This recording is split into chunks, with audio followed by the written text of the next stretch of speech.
Hello, this is Eric from the Stratford Public Library Makerspace.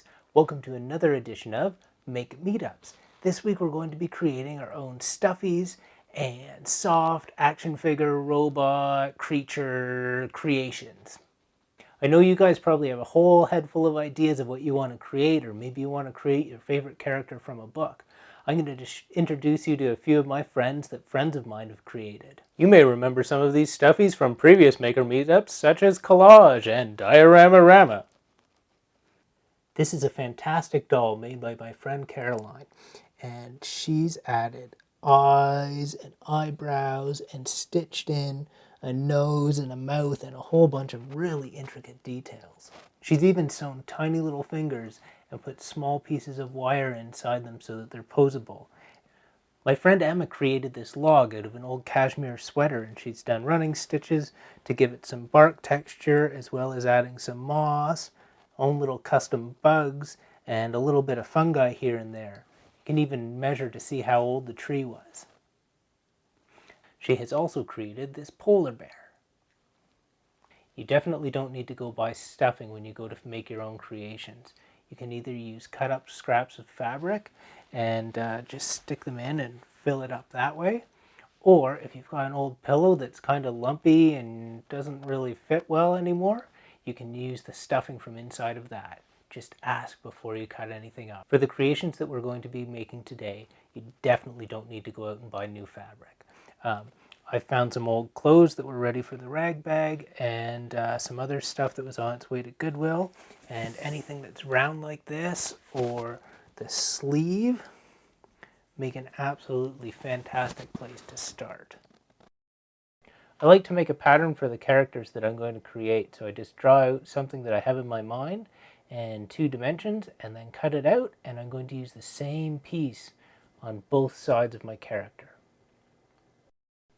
If you're having trouble drawing the picture that you want, like if I wanted this unicorn and I couldn't quite get the shape that I want, I can find an inspiration picture like this one, just make it a little bit bigger, and then you can kind of resize it to however big you want it.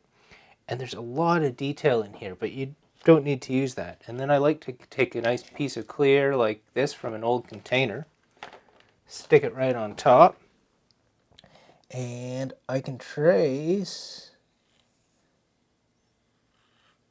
the outline of the unicorn. So kind of like that. And now I've got a nice pattern piece, and just in case, I'm going to put on an eye as a reference, and just where the mouth and nose are. And then all you have to do is cut it out, and you have a pattern piece just like this one.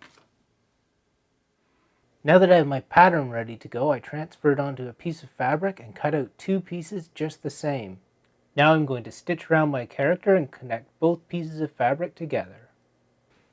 You can leave your stitches on top like this and stuff it that way, but I'm going to turn mine inside out and hide the stitches on the inside. Now it's just a matter of taking this stuffing from an old pillow and filling it up until you get them as fluffy as you'd like.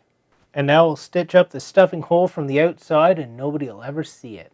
And when you want to add some details, you can either stitch them on, glue them on, or draw them on. You can start out with things like this, and then if you've got other stuff like the sleeve of a shirt or a sock like this one,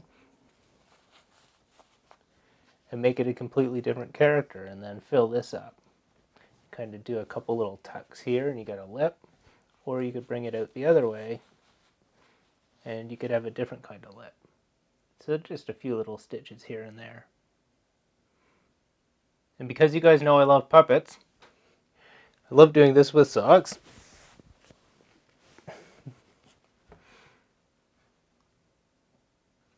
And now you can stitch on some eyes, or put a tongue in there, or kind of just about any shape that you can come up with.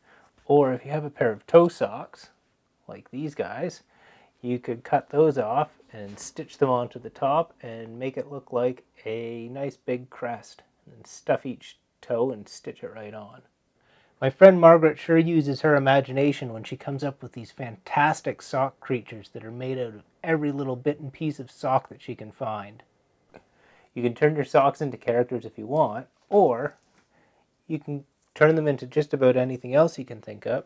So if I gave it all of these hanging down, dangling pieces,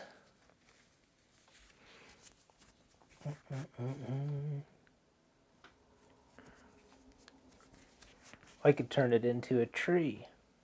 And I could use some bits of other kind of fabrics that I had laying around, some of this that looks more like a leaf, or you can make whatever kind of sculpture that you want. If you have an old t-shirt that you really like and it's starting to wear out, or you've outgrown it, you can always stitch around the outside and either turn it into a pillow, or you could take it and make it into your own character. Thank you for joining us this week. I hope that you guys have created some really cool stuff creations. If you did, take a photo of them and share them with us on social media. And we'll see you all again next week, Thursday at 2 o'clock for another Make It Meetup. My log has something to say. Don't forget there's some really great ebook titles for sewing on the Libby app.